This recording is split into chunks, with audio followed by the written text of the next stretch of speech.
Assalamualaikum warahmatullahi wabarakatuh. Salam sejahtera, Om Swastiastu, Namo Buddhaya, salam kebajikan. Perkenalkan, nama saya Ziran Rayu Hamzah dari Politeknik Stella Makassar, Administrasi Pembangunan Negara.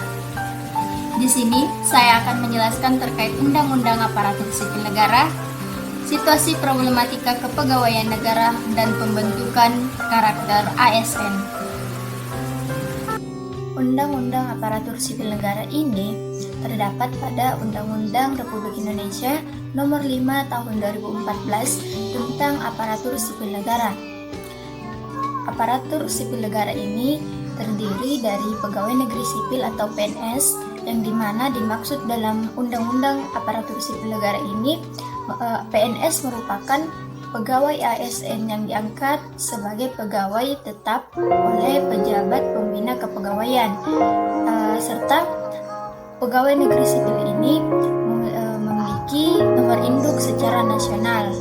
Adapun pegawai pemerintah dengan perjanjian kerja yang dimana merupakan pegawai ASN yang diangkat sebagai pegawai perjanjian kerja oleh pejabat pembina kepegawaian, di mana hal ini sesuai dengan kebutuhan instansi pemerintah dan sesuai dengan Undang-Undang Aparatur Sipil Negara ini.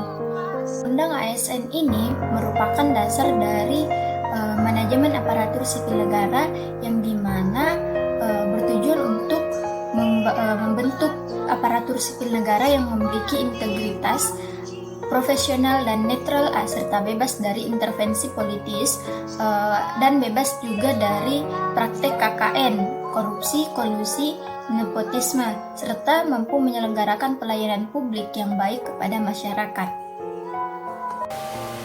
Nah, adanya Undang-Undang ASN Nomor 5 Tahun 2014 ini berdasarkan pada dua hal, yakni memantapkan aparatur sebagai abdi negara yang melayani kepentingan publik, sehingga dapat diperlukan birokrat yang profesional, memiliki integritas, serta memiliki kompetensi di bidangnya. Nah, yang kedua itu adalah masih berkaitan dengan birokrasi yang bekerja untuk kepentingan politik.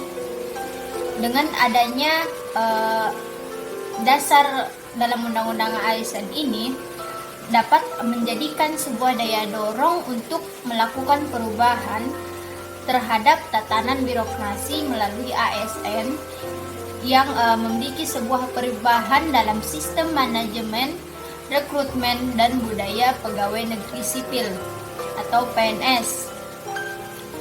Pegawai ASN ini berperan sebagai perencana, pelaksana, dan pengawas penyelenggara tugas umum, yang dimana pemerintah dan pembangunan nasional melakukan sebuah pelaksanaan kebijakan dan pelayanan publik yang profesional, bebas dari intervensi politisi, serta bersih dari praktik korupsi, kolusi, dan nepotisme.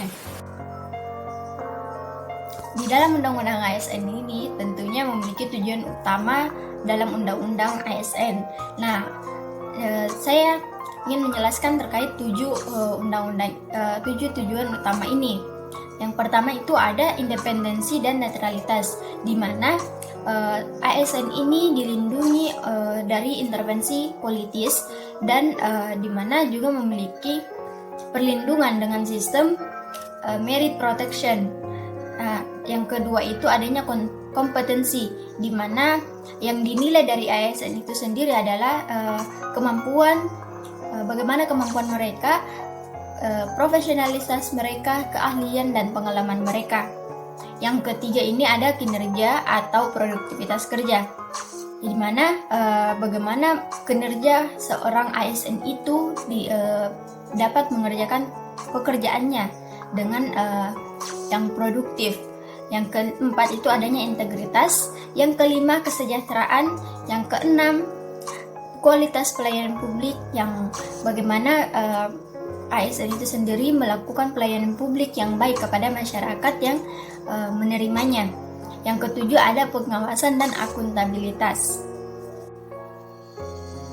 Adapun ketentuan-ketentuan yang telah diatur di dalam Undang-Undang ASN itu sendiri, di mana ada ASN sebagai profesi, kategori pegawai ASN, di mana ada pegawai negeri sipil atau PNS, pegawai pemerintah dengan perjanjian kerja atau PPK, pembentukan Komisi Aparatur Sipil Negara atau KASN, jabatan dalam ASN yang terdiri dari jabatan administratif, jabatan fungsional, dan jabatan pimpinan tinggi, batas usia pensiun, perlindungan KASN dari intervensi politik, penguatan kompetensi, kompetisi, manajemen dan pengembangan karir, mutasi, penggajian dan pemberhentian, pengisian jabatan tinggi.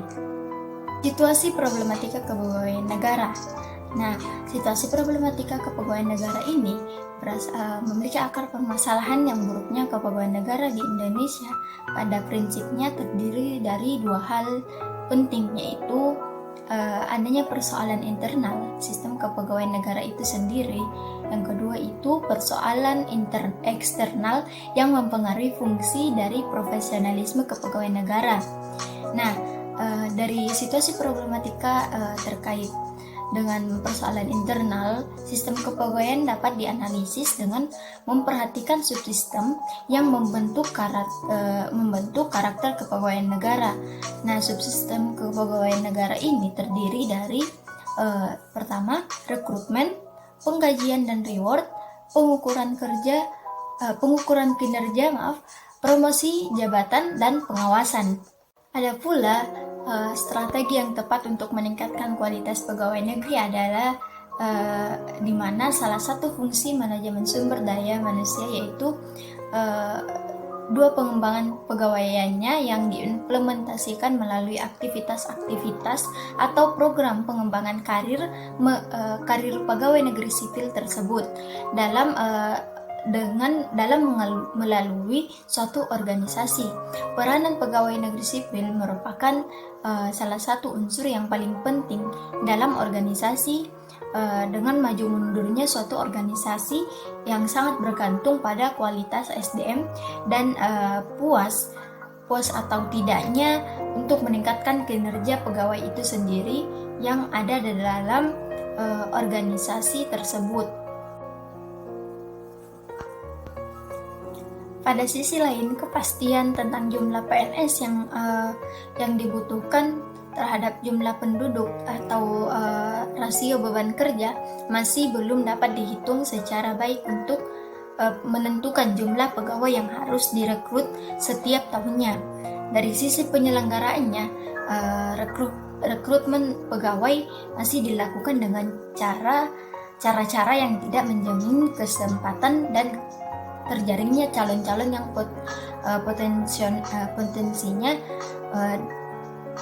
potensinya. Hal ini disebabkan karena rekrutmen masih dilakukan oleh pemerintah dan bukan oleh sebuah lembaga yang independen seperti Civil Service Commission. Nah, dengan situasi birokrasi yang dengan syarat dengan KKN, maka proses rekrutmen yang demikian tidak dapat menghasilkan calon-calon yang terbaik. Nah, sudah menjadi sebuah rahasia secara umum bahwa proses rekrutmen di Indonesia itu dilakukan dengan cara-cara yang tidak etis lah, dengan seperti cara penyuapan, pertemanan dan afiliasi. Nah, dengan budaya perekrutan yang seperti itu hanya akan menghasilkan birokrat yang moralnya tidak terjaga dan kompetensinya tidak sesuai dengan undang-undang ASN yang telah dibuat. Dengan situasi problematika yang telah saya jelaskan sebelumnya, maka di dalam Undang-Undang Nomor 5 Tahun 2014 tentang Aparatur Sipil Negara mengamanatkan bahwa seluruh calon pegawai negeri sipil atau CPNS diwajibkan mengikuti pelatihan dasar CPNS yang terintegritas. Nah, di mana seperti laksar CPNS yang dilaksanakan secara nasional bertujuan untuk membangun integritas moral, kejujuran, semangat nasionalisme dan kebangsaan, karakter kepribadian yang unggul dan bertanggung jawab guna meningkatkan profesionalisme PNS itu. Nah, Latsar CPNS juga ini bertujuan untuk membentuk pegawai negeri sipil atau PNS yang profesional, berkarakter, yang dibentuk oleh sikap perilaku bela negara dengan nilai-nilai dasar PNS, pengetahuan tentang kedudukan dan peran PNS dalam negara kesatuan Republik Indonesia, serta menguasai bidang tugasnya sehingga mampu melaksanakan tugasnya secara profesional sebagai pelayan masyarakat ke depannya.